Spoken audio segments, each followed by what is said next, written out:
Good morning. This is Ron. It is Friday, June 22nd. Welcome to Story Time.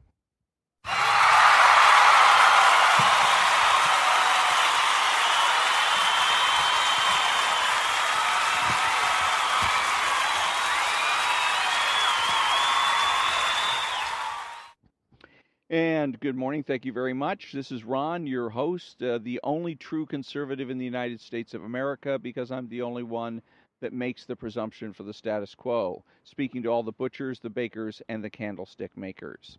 So, and again, I said yesterday that lawyers and other professionals are welcome to listen, but they don't bother to call or whatever, because I'm not going to take your call. And I wanted to explain about that because the professionals, the lawyers, the doctors, etc., they have their own groups, and they can go to various meetings and conferences, write papers about whatever opinions or ideas that they have, and stand up and present those papers and answer questions about it. They get the opportunity to communicate to audiences on a regular basis that the butchers, the bakers, and the candlestick makers don't have.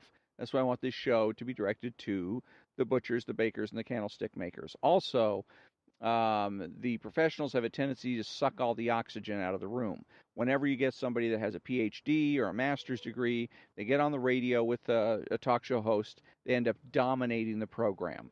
And I'm sick of listening to that. I don't turn on Rush Limbaugh so I can hear from somebody else. I don't turn on, who was I listening to this morning? It was Glenn Beck, so I can listen to somebody else. Glenn Beck had on as a guest Bill O'Reilly, and so that's a problem too. Because again, I'm not wanting to listen to Bill O'Reilly. If I did, I would be at BillO'Reilly.com, not on listening to the Blaze radio network. So that's something that they need to change as well. If you're going to have guests on, keep them fairly low profile, and it's best if when you're again having callers, make sure that you're screening the callers to make sure you're not ending up with the people that are lawyers and doctors, etc. So because it's not good radio.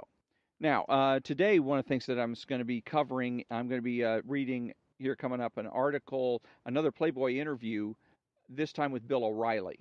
And I don't know exactly when it was done, some years ago, because they're basically introducing Bill O'Reilly to their audience, and so he makes a lot of the same mistakes, and that's part of the reason I wanted to kind of branch out, not just delve with Rush Limbaugh and Sean Hannity, but also to find other conservatives. If I can find some interviews with Glenn Beck and Michael Savage and whatnot, I'm going to start reading clips of those so you can see a pattern here and see that conservatives, particularly conservative pundits, are making the same mistakes. They all make the same damn mistakes and do it over and over and over again. And part of the reason why Rush Limbaugh gets sick of. You hear him saying that. I'm sick of this. I'm sick of that. And by the way, as I had said yesterday, you're going to see that Rush Limbaugh is going to take more and more time off. And today he's not on the radio. Took the day off. So he's got himself a nice long weekend. It's not like, and then what was it? Memorial Day. He took a 5-day weekend. So, but again, that's because he doesn't know what he's doing. If he knew what he was doing, he would be able to select his targets. He would do better in target selection. He wouldn't be wearing himself out at the end of his 3-hour period and feel like he's exhausted all the time. He'd, on the contrary, he would feel energized. And that's what I'm trying to get across to rank and file conservatives. You don't have to be in a position where you're frustrated and you're angry and you're upset and you feel like you're constantly on the defensive. If you feel that way, you're doing something wrong. Okay, so what you need to do is find the right way to do things. And once you start doing things the right way, it is the people on the left that will be frustrated and confused and bitter and bubbling and fizzing and all that. And you'll just be sitting back nice and relaxed and calm. The way I like to put it is, they're the ones with spit on their chin. I'm just hanging out. So, anyways, let's see. I want to see if I've got, let me find my monologue for this morning. Let's see, where is it here? Oh yeah, that and part of it too. The a lot of the analysis that you find going on the right. I was listening to a little bit of Rush's show this morning, and they had, of course, a guest host, somebody I've never heard of before, but they were who was going on and on about the border and children and all that. And this guy was going to great lengths to analyze what it is that the left was saying about children and having children being separated from their parents instead of analyzing what are they doing. Okay, that's the most important thing to remember. If you're in a position where you feel confused and you're upset and whatnot, it's probably because you're analyzing and approaching what is going on from the standpoint of what is this person saying. Your wife, your children, your friends, your coworkers, or whatever, and they shouldn't be able to get under your skin. If you're doing things right, they shouldn't be able to piss you off. Just that simple. You should be, they should be getting pissed off. They should be the ones to be getting frustrated and irritated because they can't make you mad. Because that's their goal in life. They want to watch you bubble and fizz because the left has promised them power. We will empower you. We will empower you. And that's the power they're talking about, to run around and frustrate the conservatives. Okay? And the only way that can happen is if you let it happen. Don't let it happen. Okay? And that's what I'm here for, to show you how to prevail, show you the right way to do things. And the first thing to do is, when you find yourself in that position, stop and say, okay, I must be analyzing this from the standpoint of what they're saying. I need to ask myself, what are they, or what is he, she trying to do? And the same thing with the issue on the border. What are they trying to do here? They're simply trying to create friction. See, for the left, no matter who wins an election, it's win-win. If somebody from the left wins, that's good because they can really lay into this person and influence them to move as far to the left as they possibly can. And if it is somebody like Donald Trump, who is basically their adversary, their enemy, even better, because now they can use the controversy surrounding this particular election as a source of agitation. Okay, so that again, so you're in a position where you're at the grocery store and some lefty comes up to you and starts giving you a bunch of jazz, asking you, peppering you with various types of questions. Ask yourself, what are they trying to do here? Because that's when things are going to become clear. You're going to absolutely understand what is going on now, and at that moment, you're going to be free to do whatever you want to do. Okay. And most of the time, what they're trying to do is manipulate you. They're trying to use psychological tools and techniques to manipulate, bully, and intimidate. And once you understand that, they no longer have any power. Just that simple. It's like children, really. Children do that all the time. Children don't know anything. So they have to resort to psychological tools and techniques in order to try to get their way, to exert some sort of power. Okay, so when I come back, I'm going to be reading from the interview with Mr. O'Reilly. And again, to demonstrate that all of the pundits are making pretty much the same mistakes. So be back in a minute.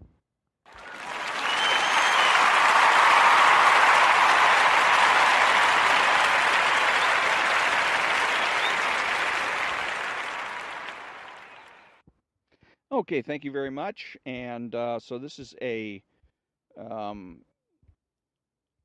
in from Playboy interview from May 2002 of Bill O'Reilly from the O'Reilly Factor, X of the O'Reilly Factor. He threw in his chips and settled a lawsuit and left Fox some few years ago. But this is when he was pretty much getting started, just as he was, I guess, hitting his stride. He was getting very well known. So this is the introduction.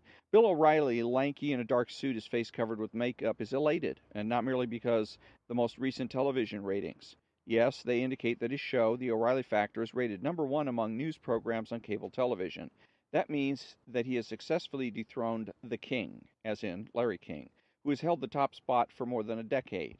But today, that's just gravy. The reason O'Reilly is nearly giddy with delight is that George Clooney has called him a liar. That's the kind of thing that makes O'Reilly's day. The man who is simultaneously the most revered and most loathed on television these days fires back, calling Clooney a weasel. There's an unmistakable glint in his eyes. It gets better. Jim Carrey takes aim at O'Reilly, and the newsman responds. Isn't he the actor who made a movie called Dumb and Dumber? Well, he shakes his head and smirks. What do you expect from Clooney, Carrey, and all those other idiotic Hollywood celebrities? He asks. They're just a bunch of pinheads. The actors are up in arms about O'Reilly's attack on them and other celebrities over the fundraisers for the victims of September 11th terrorist attacks. Although it's weeks later, O'Reilly has reported that the charities have distributed only a small fraction of the $1 billion+ that were raised. After convincing people to donate, O'Reilly growls, the stars should be accountable and help correct the problem. Clooney, Carrey, and others have declined to appear on the show to respond, and instead have retaliated on The Late Show with David Letterman and The Today Show, and in an open letter that was penned by Clooney. O'Reilly's response? George is gutless. This all makes for a typically fuming day for the man who has been called the most feared newsman since Mike Wallace, and whose TV show is the most watched program on the Fox News channel. The network that is taking on, and in many markets beating, CNN, The No Spin Zone. O'Reilly's latest book hit the number one, beating CNN. The No Spin Zone, O'Reilly's latest book, hit the number one spot on the bestseller list and has sold almost 1 million copies. Like its predecessor, The O'Reilly Factor, O'Reilly is everywhere. His column appears in some 200 newspapers, and now there's talk of his getting a radio show. Mel Gibson optioned his novel, Those Who Trespass, for a movie.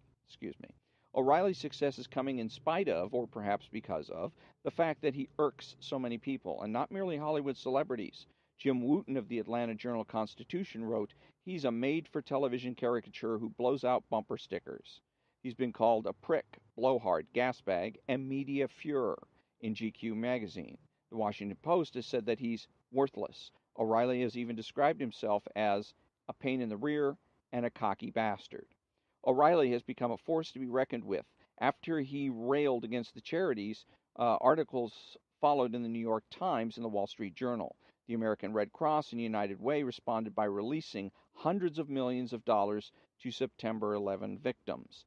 O'Reilly has maintained he isn't partisan, although reporters discovered in December 2000 he was a registered Republican. Regardless, his views cross party lines.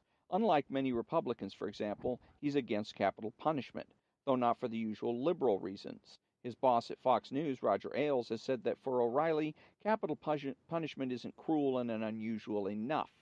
O'Reilly's for some forms of gun control and says the Fed should step in when it comes to protecting the environment.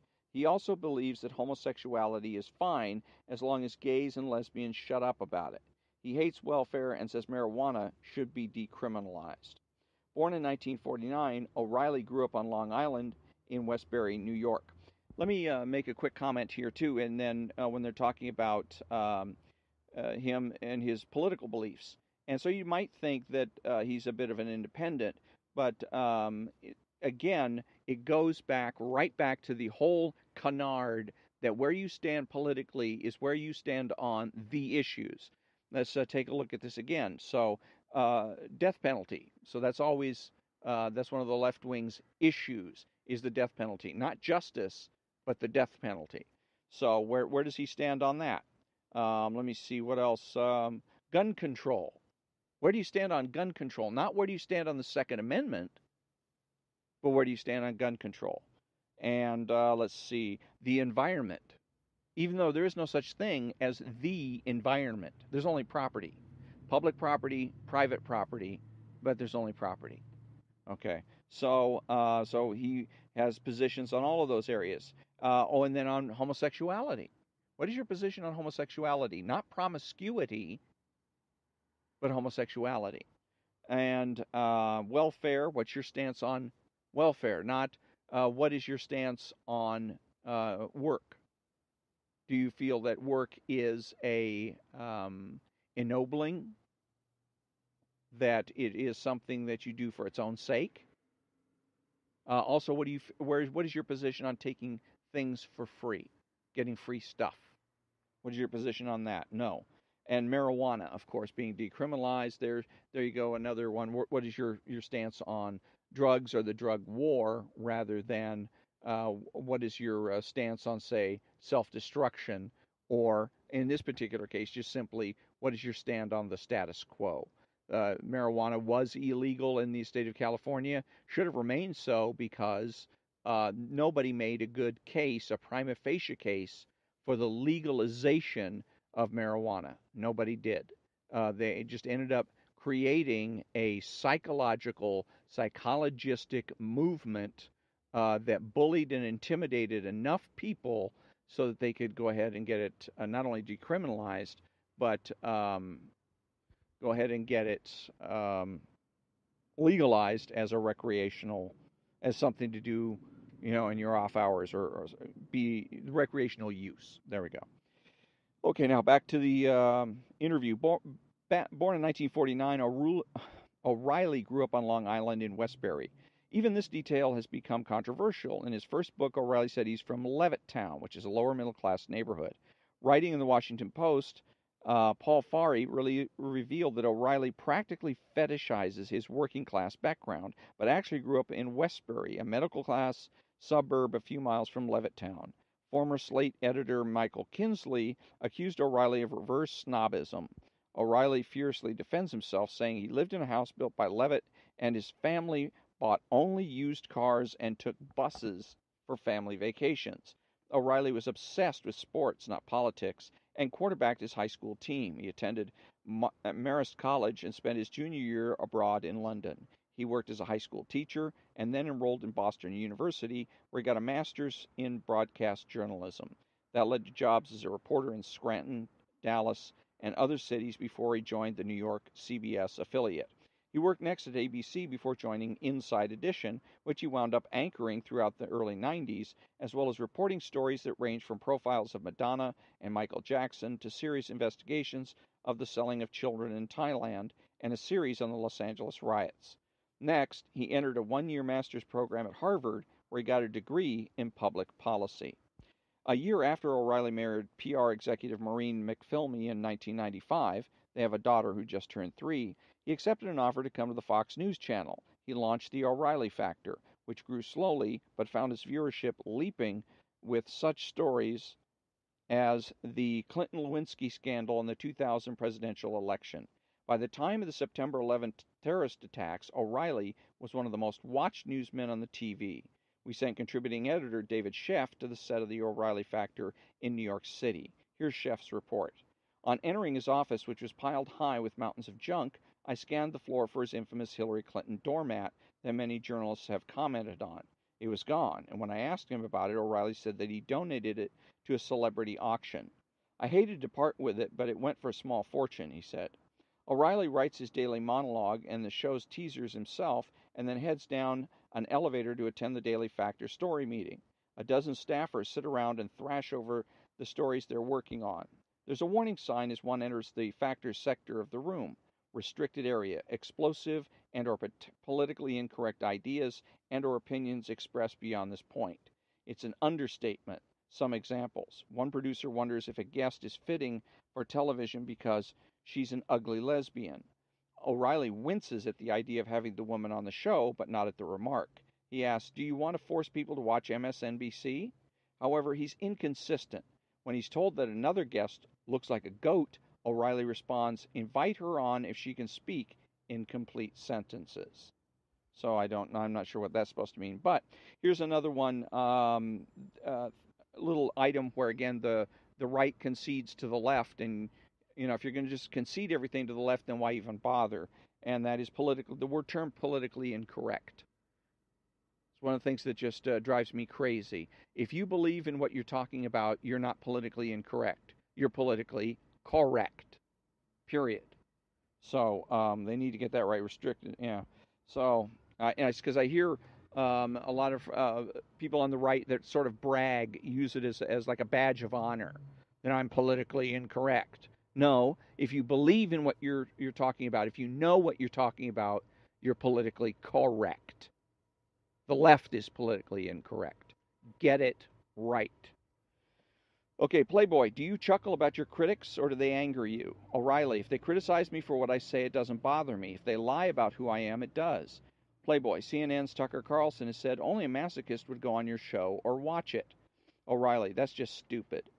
Playboy, GQ and the Atlanta Journal Constitution called you a blowhard. O'Reilly, I really don't care. What's this all about? Playboy, what is it about? They feel threatened by my success. They don't like my politics. Now, here again, their Playboy's basically throwing insults at him under the guise of conducting an interview. It takes him a few of these before he realizes that this is not exactly what he expected. Something seems wrong here, and he asks the question, "What's this all about?" Which would have been better is to say, "Excuse me, I sat down, decided in good faith to sit down for an interview. If you want to conduct an interview, that's fine. If you're just going to sit here and use it as an excuse to take cheap shots, then I've got better things to do." Okay. But anyway, so he at least goes, "Well, what is this all about?" And Playboy simply very deftly turns it right around and turns it into an interview question. What is it all about? At this particular point, O'Reilly should have, again, I'm not going to play games with you here and go into the deal. I sat down in good faith. And if you're not going to act in good faith, then we can end this. Okay, put them on the spot. Make them choose. Are you going to interview or are you just going to take cheap shots? But instead, he goes ahead and starts to defend himself. He starts to explain. There's a saying in debate that if you explain, you lose. They feel threatened by my success. They don't like my politics. Playboy, what criticisms have bothered you? O'Reilly, when there were attacks about my upbringing. Playboy, the Washington Post has pointed out that your father's salary at $35,000, which you wrote about in your book, The O'Reilly Factor, is equivalent to $100,000 today. Yet you claim to be from a blue-collar background. O'Reilly, what I said was that my father made $35,000 a year at the top of his game. So, and then it's a fairly long paragraph where he basically goes on and on and on, talking about Michael Kinsley and other people that attacked him, and he's basically defending himself. And again, Playboy didn't even attack him. Yet you claim to be from a blue-collar background. At this particular, if you're listening to what they're saying, then you simply say, that's correct. Or, that's correct. I am from a blue-collar background. Stop. Wait for them to respond. Okay? And also, the other thing with this is that we're getting back into debate mode, where he says what they're trying to get at in a kind of a roundabout way is the contradiction issue and the being able to say that you said one thing here, but somebody else has gone ahead and fact-checked you and found something else to be the case.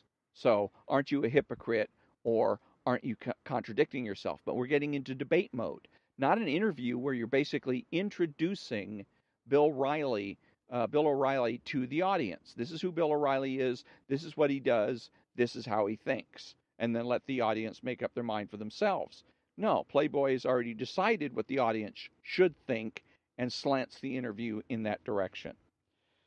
So, let me see. And so they continue. You obviously don't let it run off your back. Again, it's not a question; it's a statement. That's Playboy saying you obviously don't let it run off your back. And he goes on ahead to say, well, that's an attack on my family, blah blah blah. But again, at that particular point, he should have said, is that a question or a statement?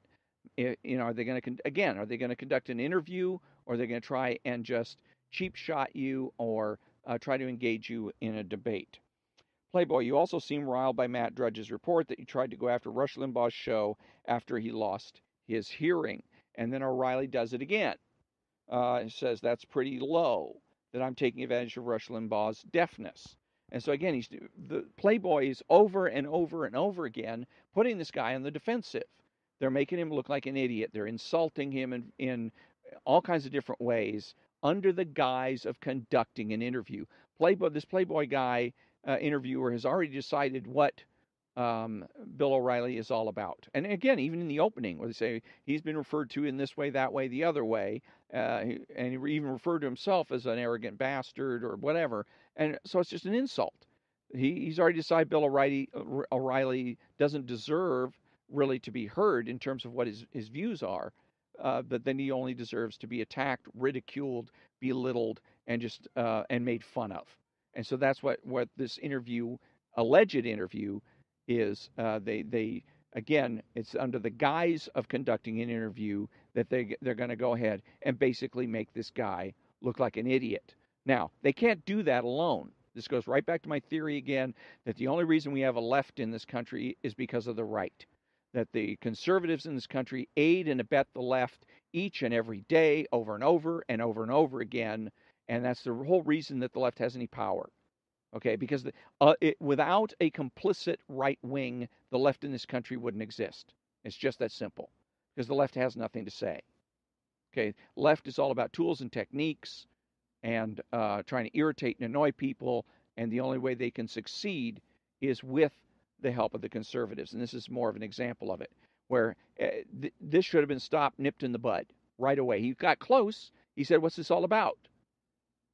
Right? But for whatever reason, he didn't follow up. He didn't say, "You're not listening. Let me explain something to you. I agreed to sit down for an interview, not a debate." Okay, if you want to debate, talk to my agent, and maybe we can set something up. But right now, you got to decide, are we going to have an interview or not? Okay, and there you go. So now, that puts them on the spot, and that'll stop all of this kind of crap, because they can't pull it off without your complicity. That's why they use psychologistic techniques. Okay, because they need you to be a willing participant in your own destruction. Okay, and that's what I'm getting at when I say, if you know you're right, but you feel that somehow everything's slipping away, you're losing the argument, something's rotten in Denmark, and it's not the cheese. Okay, you've been had. So you need to terminate the conversation. You know what? I'm busy. Let me talk to you some other time. Go and analyze the conversation and figure out, where did I go wrong? And more than likely, it's because you're too busy analyzing what they're saying instead of trying to figure out what they're doing. Okay, because once you realize that they're using psychology to bully and manipulate you, it becomes easy. Everything falls right into place and becomes crystal clear. Okay, so when I come back, maybe a joke or two from the New York City Cab Driver's Joke Book.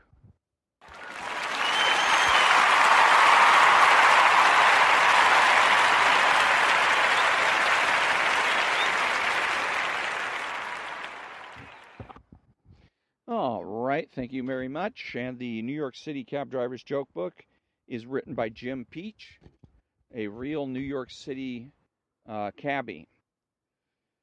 Let's see. Okay, how about this? A man goes to the doctor because he's having some trouble. He hasn't had a bowel movement in over a week. The doctor recognizes the symptoms immediately, and gives the man a prescription for some suppositories. He tells the man these should clear everything up. However, if there's still a problem after a week, come back and see me. A week goes by and the man comes back in to see the doctor. He tells him that the problem is exactly the same and that it hasn't gotten any better at all. The doctor asks the man if he's been using the suppositories as prescribed. "Yes, I have," says the man. "I've been taking 3 a day." "Taking 3 a day? Have you been eating these things?" "What do you think?" asked the man sarcastically. "That I've been shoving them up my ass?" And with that, we come to the conclusion of another episode of Story Time. Thank you very much for joining me, and until next time, have a great day.